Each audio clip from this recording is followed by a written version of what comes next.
Queridos irmãos e irmãs, nesta grande solenidade da nossa fé,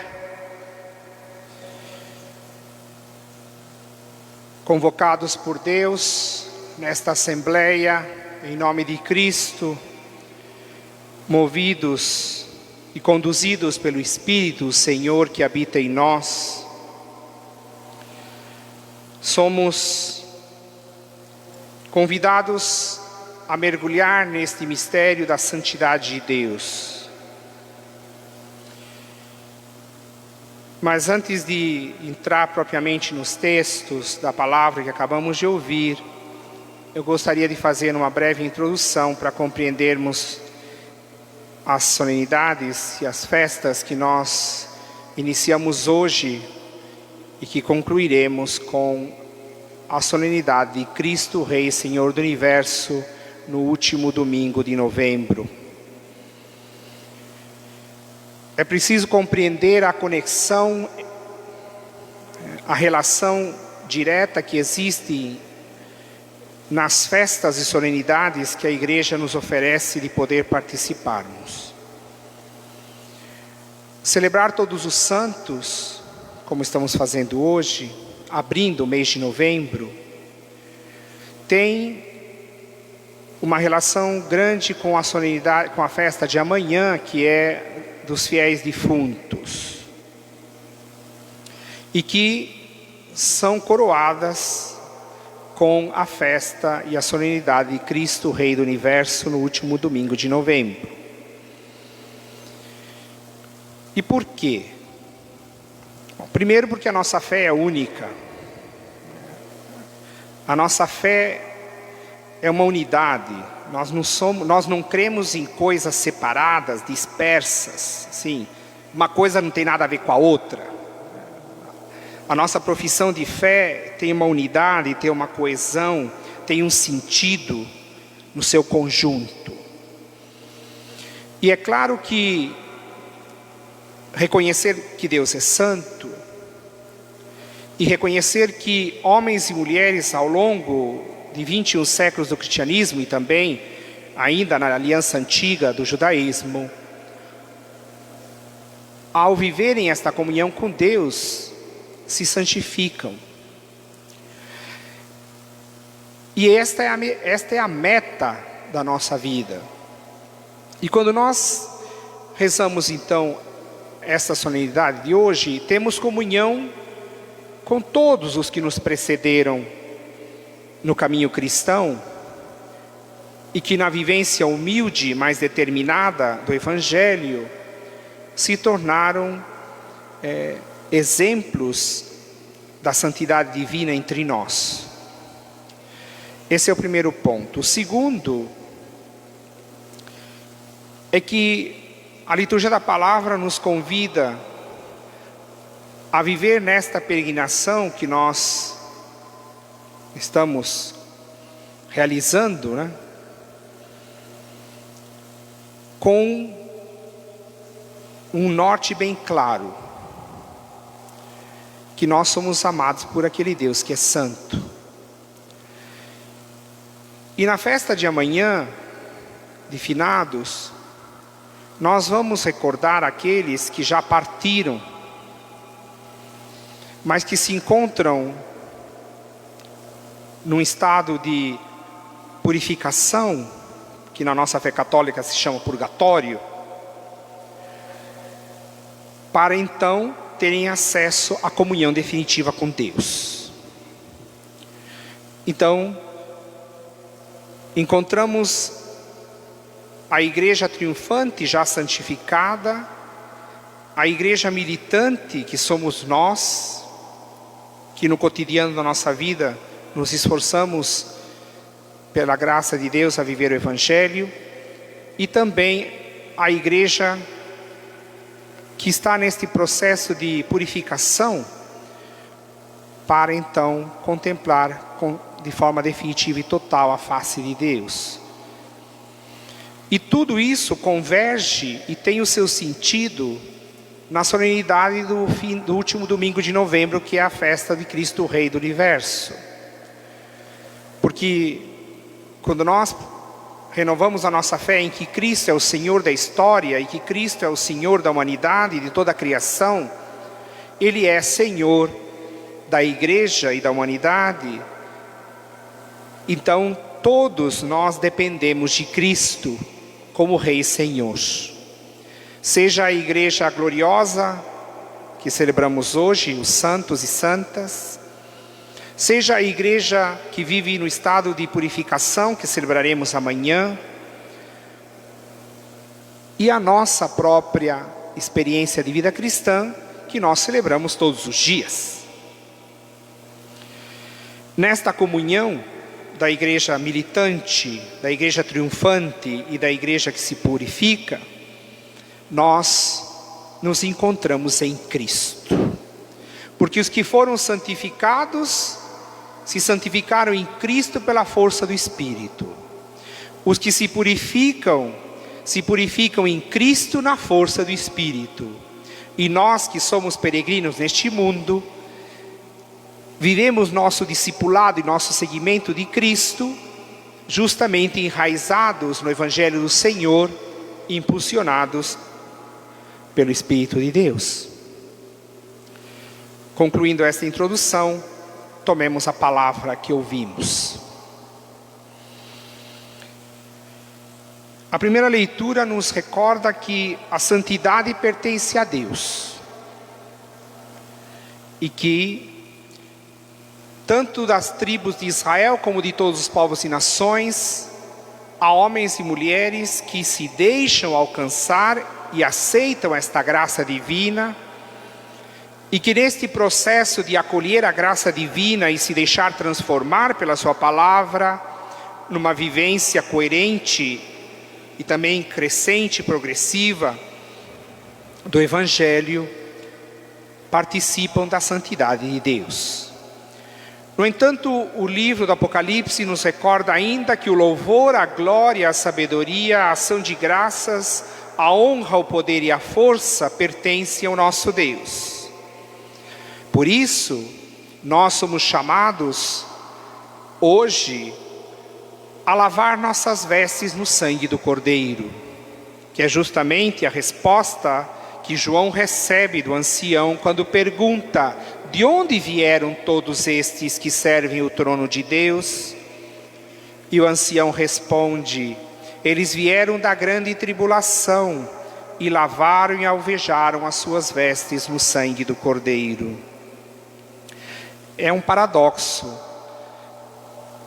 Desafio a qualquer pessoa a lavar algo em sangue e ficar branco.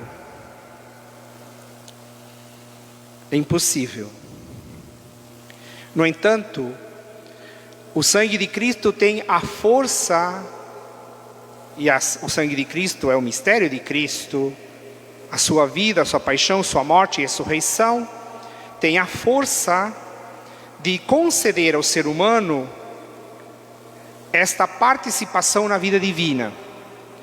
Na medida em que nós nos tornamos mais amigos de Cristo e mais íntimos de Cristo, mais nós participamos da vida divina.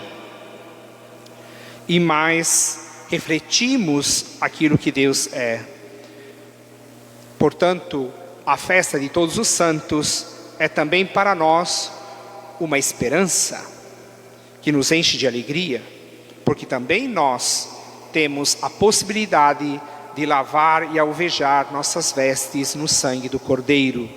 E estamos aqui reunidos justamente para ouvir a sua palavra e para participar da sua vida divina, e que isto não se restrinja somente a uma hora que nós estamos aqui no nosso rito litúrgico, mas que esta experiência de fé, de comunhão com Deus, se perpetue por todo o dia, ao longo da semana, e assim nós possamos colher os frutos desta participação na vida divina e ao mesmo tempo partilhar esses frutos com nossos irmãos e irmãs. O Evangelho segundo Mateus justamente nos recorda que aqueles homens e mulheres que ouvem a palavra de Cristo e se colocam a caminho, seguindo seus ensinamentos, se tornam bem-aventurados. E a primeira das bem-aventuranças é o carro-chefe. As demais expressam alguma atribuição ou indicam um elemento da primeira bem-aventurança. Os pobres em espírito são os homens e mulheres que reconhecem que não podem viver sem Deus. Pobre em espírito é aquele que sabe que precisa de Deus para viver. Pobre em espírito é aquele que sabe que precisa do seu próximo para viver no amor que vem de Cristo. É a experiência daqueles que se confiam em Deus, daqueles que depositam a sua existência, a sua vida e que encontram o sentido de sua vida em Cristo. Os pobres em espírito são aqueles que vivem as aflições do tempo e serão consolados. Os pobres em espírito são os mansos como Cristo, que possuirão a terra. Os pobres em espírito são os que têm fome e sede de justiça e por isso são saciados.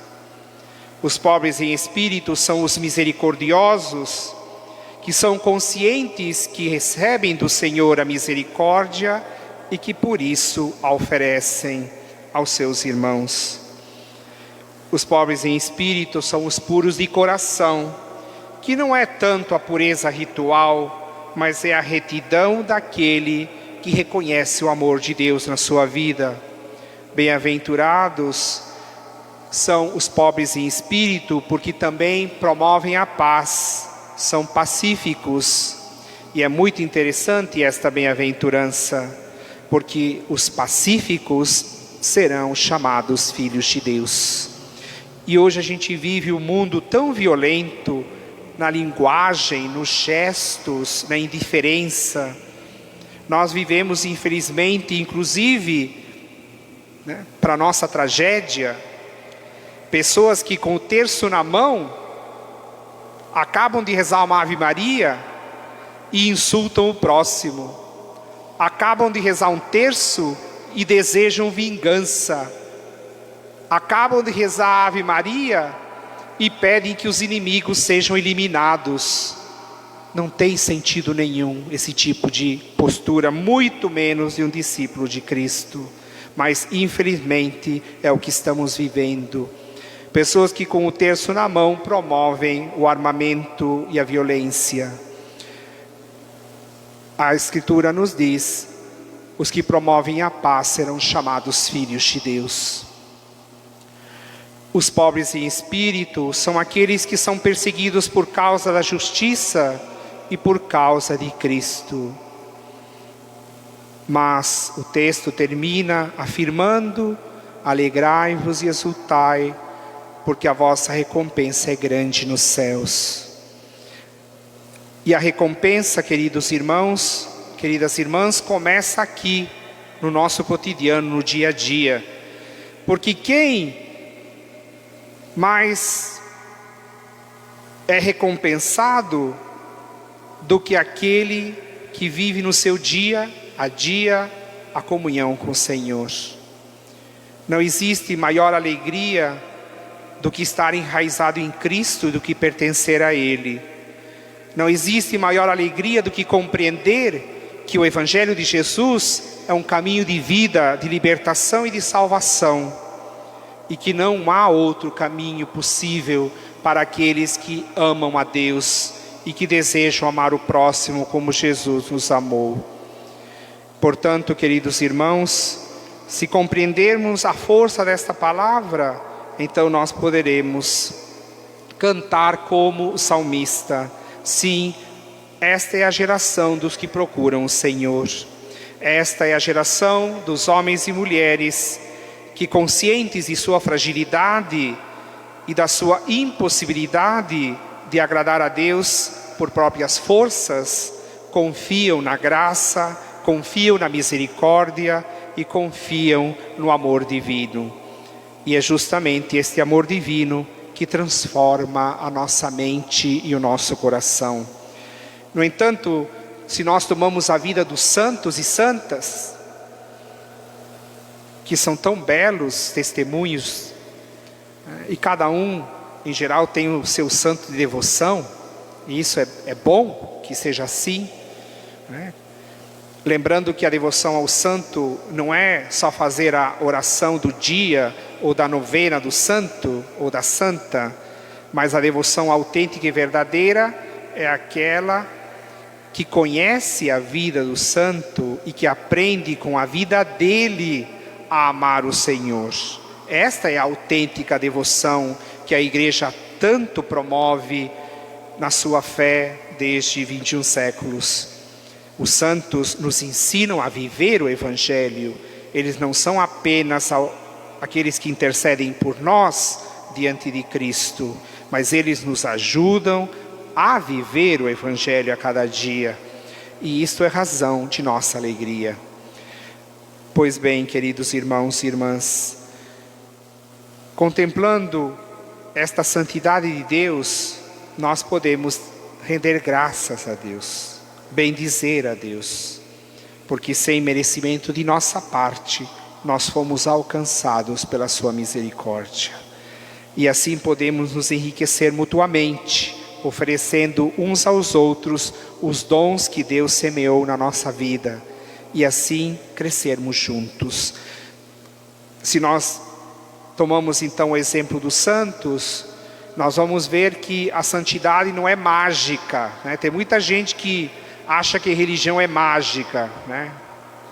Que Deus é aquela fada madrinha que tem uma varinha de condão na mão e que ele vai tocando a cabecinha de cada um e a coisa vai virando do avesso, né? Tem gente que acha que Deus é assim, né? É um pensamento bastante infantil, bastante imaturo, mas tem gente que pensa assim, né? A santidade não é mágica.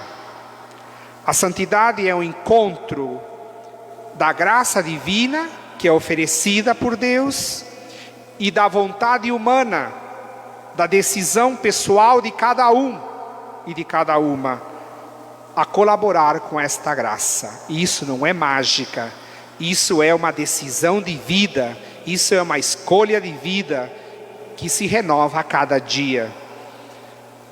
A conversão é um processo para toda a vida, e esperemos um dia, do nosso último suspiro, nós tenhamos feito um belo percurso de amizade e de conversão à luz de sua palavra, na força do seu Espírito Santo que habita em nós.